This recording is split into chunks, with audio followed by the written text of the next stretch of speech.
Other boy reaction. Hey guys, Other boy reactions here. Alright, so I'm out of town, but I did want to get in this special episode of Euphoria that just came out. So this is Euphoria special episode part 1, Rue. So last time we left off, which was so long ago for Euphoria, Rue decided not to go with Jules, and Jules left her at the train station. Jules was basically running away. Even though she has a very understanding father, probably one of the most understanding parents I've seen of, a queer child. And when we left off, Rue had a relapse and she got high as fuck and had that amazing,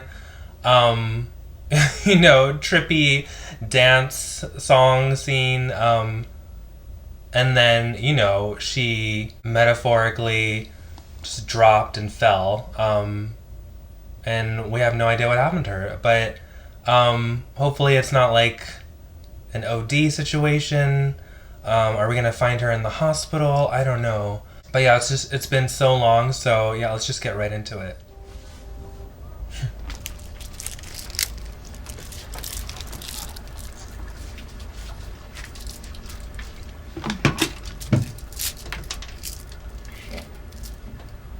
What is she gonna do? No! No, girl.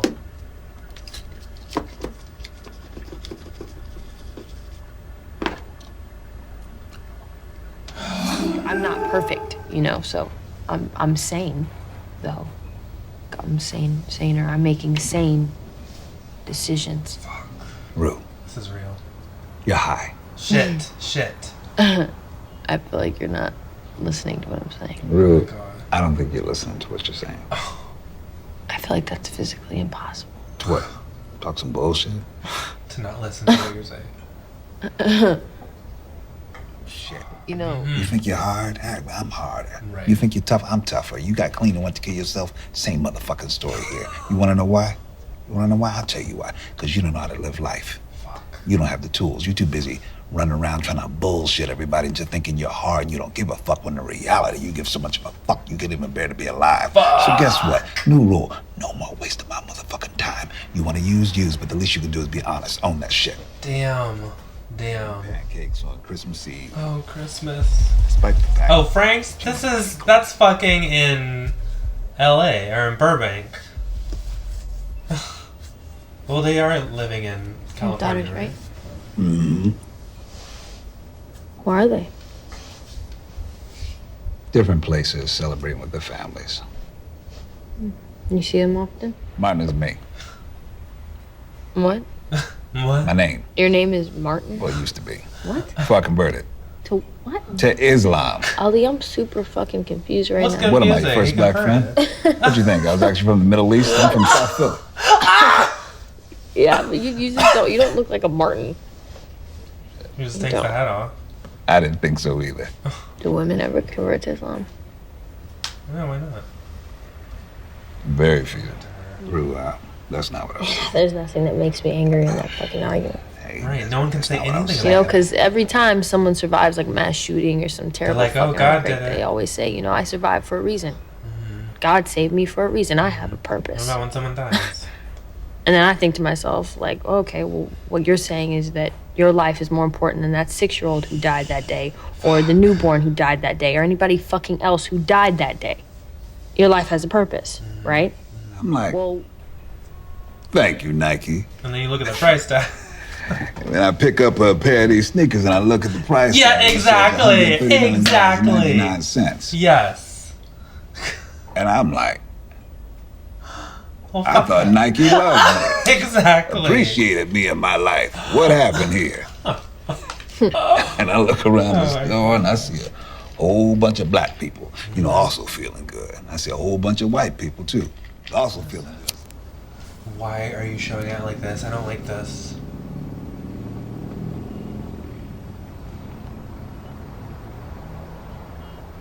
I swear to God, if you hurt him or kill him after that speech.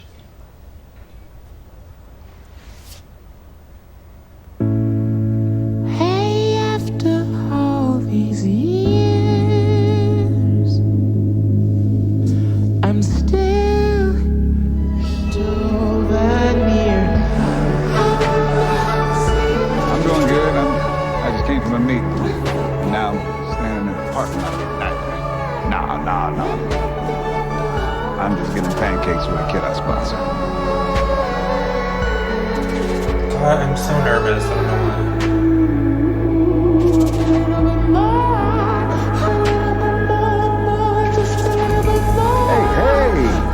Hey! Turn the fuck around. God. Fuck you, whoever directed this. Why are you doing this? Ask me in 20 years.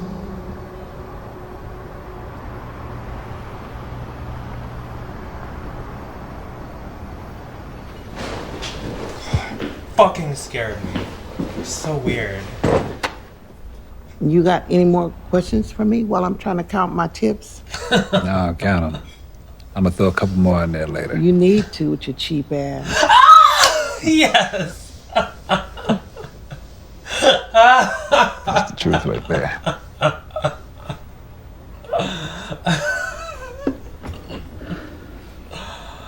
Oh my You know? What you did was unforgivable. I wouldn't be sitting here because what I've done in my life is way more unforgivable. Yeah, right, man. You think you're special, Ru? Said it before, I'll say it again. You're playing pool with Minnesota Fats. Maybe if I was some random ass classmate of yours with no life experience and Right. everything, you picked up a piece of glass and threatened your mama, I'd be like, ooh, that's unforgivable. He's a But the grown-ass more man. you believe that, the sicker it makes you because every time you do something unforgivable, you. But what's it mean?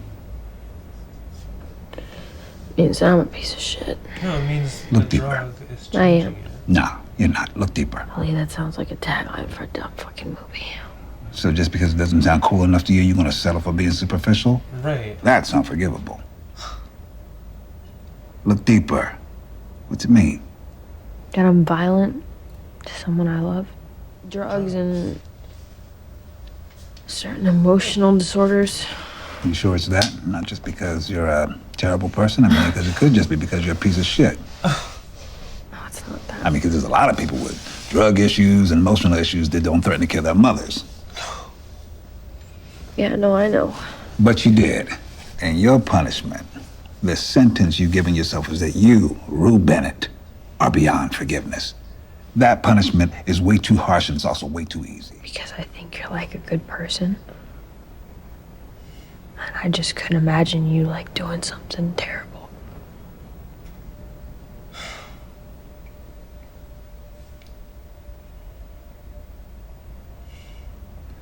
I grew up in a house where my dad used to beat on my mama. He was a drunken, cold son of a bitch. And every night I lay in bed, dreaming of, not just in terms of the things you love, but the things you value about yourself.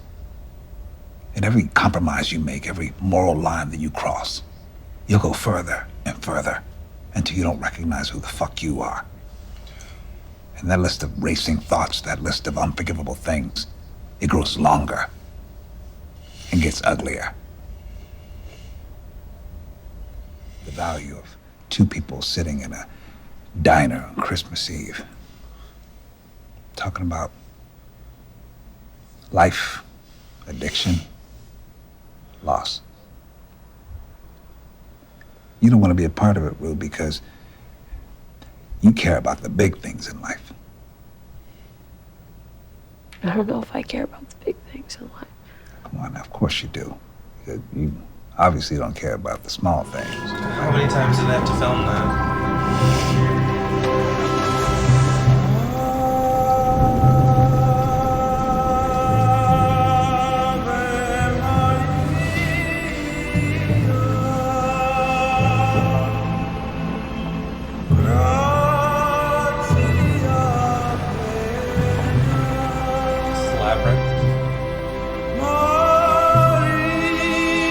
I see Rue and Jules as like real soulmates. Like I love their relationship. But what I was interested in kind of getting into is what if their relationship to one another is not the best thing for her right now? The night of the carnival, she came over and we like kissed a bunch. Okay, but when did it become a relationship? Just told you that night. It became a relationship that night. So it wasn't just kissing. You two talked about being together. Kind of sow the seeds that Rue's perspective is very much Rue's perspective, and she's not always accurate in her retelling of things. And she is limited in her ability to understand the other emotional worlds of other characters. And it leaves open the other side of this story, which is Jules's side.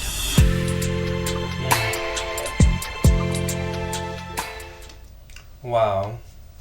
Wow. Amazing, amazing episode. Not what I expected. You know, like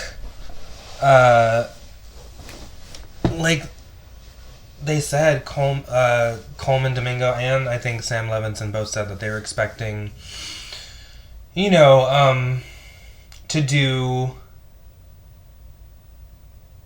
an episode that had a lot of different locations, and it was, you know, it would be really fast paced. That's what they usually do. But I guess because of COVID, they couldn't do that. I don't think they actually said the words COVID or coronavirus in this, but I'm guessing that's what they were referring to when Sam Levinson said they were shut down. So, really refreshing. Depressing as hell, but beautiful and real and deep and dark, and I'm so glad that we got to know more about Ali, because we really didn't know that much about him, and I really hope that they use him a lot more in the next season, because he was just so real, and he got Rue to open up and stop bullshitting herself and other people, and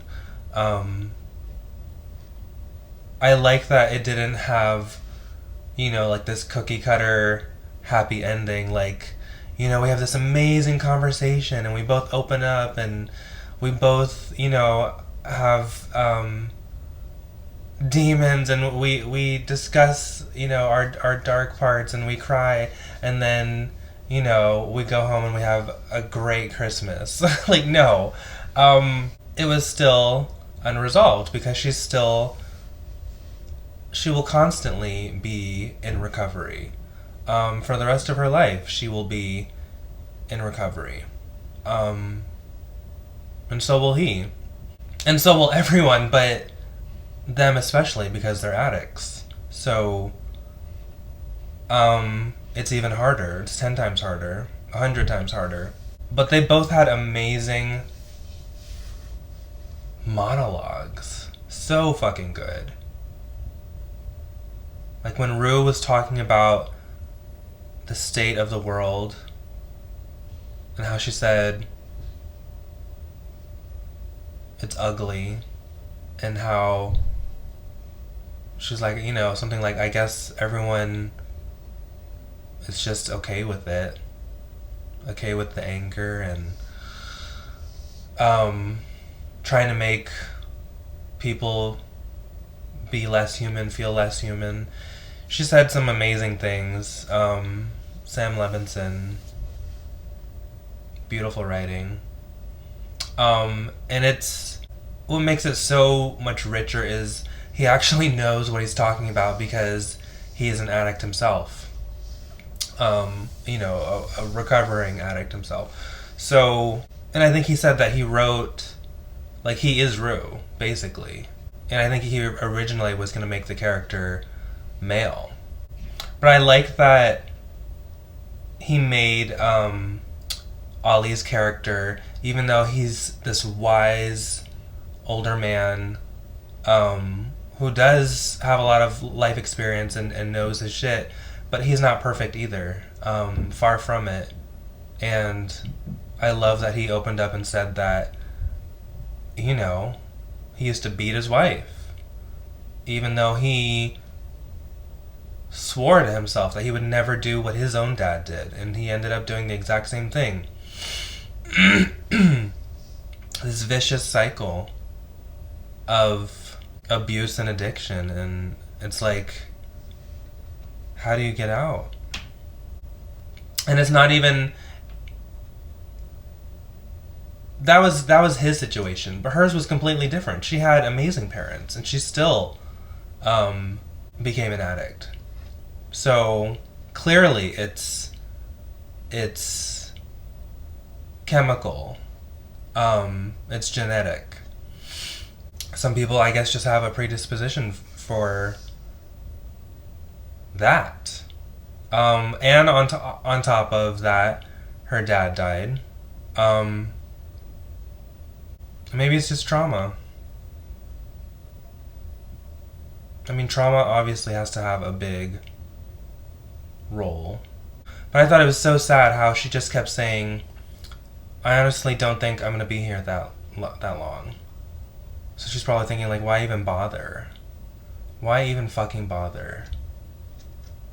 I do think he got in a little bit. The thing that really hit her was when he said, all right, fine, you know, you say you're not going to be here that much longer. How do you want your mother and your sister to remember you when you go? And, like, the look on her face was like, I feel like she was surprised that he didn't tell her, you know, like, oh, don't talk that way. You know, you're going to be here for a long time. You're young. He didn't say any of that. He just went with it and was like, okay, you know what? You think you're not going to be here that much longer, meaning, like, you're going to die soon because you're probably going to OD. How do you fucking want to be remembered? And all I could think of was, like, if she doesn't want to be remembered like this, that's probably what she was thinking. And she said, as someone who tried really, really hard to be something that she couldn't. Is that what she said? Something like that. Heartbreaking. Heartbreaking. But I thought it was interesting how she wouldn't take any responsibility for... It's weird, because it's like, she needs to take responsibility for certain things, but at the same time, he didn't want her to blame herself. So it's so complicated. Because he kept saying, he basically was telling her that she's not a bad person, even though she's done bad things. But I guess just because you need to be honest with yourself doesn't mean that you need to blame yourself. And I love that he kept saying that, you know, drugs changes you as a person. It literally changes you. And it changes what you care about, and it changes what your morals are, and how you view the world, and it's true. The only thing I didn't like was when,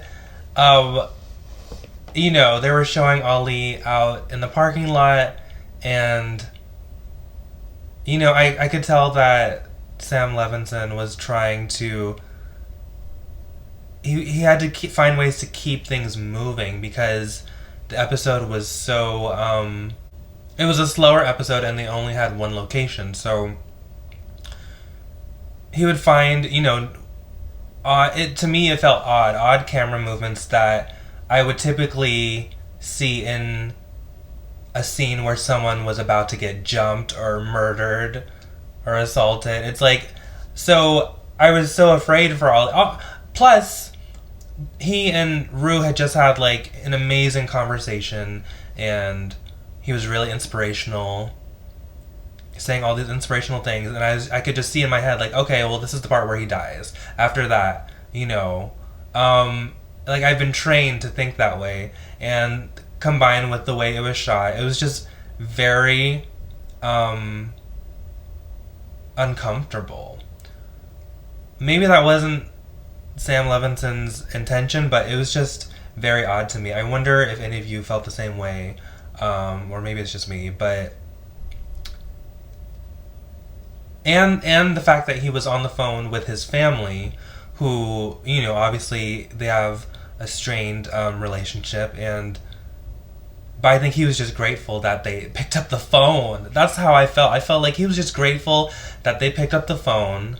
And so I was like, no matter what kind of relationship he has with them, I think he was genuinely happy in that moment. And I thought, okay, well, he's gonna fucking die now. He's in this dark-ass parking lot at Frank's restaurant. You know, there's hardly anyone around. Labyrinth is singing in the background, Ave Maria, and you know, this is a perfect opportunity for someone to come and pop him or cut him. And I'm so glad that didn't happen, but I felt it. I was like, something bad's gonna happen, but it didn't. So anyway, I loved hearing from the older waitress. Was it Marsha or Martha? I think it was Marsha. But she was amazing. I wonder if she's just an actress or did he find someone who actually, you know, another person who was an actual recovering addict, who actually knew what she was talking about. And I mean, I wouldn't be surprised if she actually did have, you know, an addiction and she was 17 years clean. If so, that's amazing and good for her. Good for anyone that can do that. Yeah, what I was thinking the whole time was Rue doesn't have a reason to get sober. I mean, she doesn't. It's not enough to just say, oh, do it for your mom and do it for your sister. You can't say do it for yourself because she already thinks that she's a piece of shit, so she doesn't believe in herself. I love that he said you have to find something outside of, something bigger than yourself to believe in. He even said create a new god, something to believe in, because he basically said something like there's all these people running around who not only don't believe in anything, but they don't believe in themselves, and they feel like, oh well, I'm already a piece of shit because I do bad things, so I might as well keep doing bad things. And he said they don't believe in redemption. All these people running around who don't believe in redemption. And he said that's, it's dangerous. And it's sad. But that means that they feel like they have nothing to lose. And they'll just destroy themselves. And each other. But yeah, it was amazing. I really enjoyed it. If you guys did too, please like, comment, and subscribe. And if you'd like full reactions and early reactions, please check out my Patreon by going to the link down below. Alright guys, take care of yourselves, take care of each other, and I will see you next time. Bye.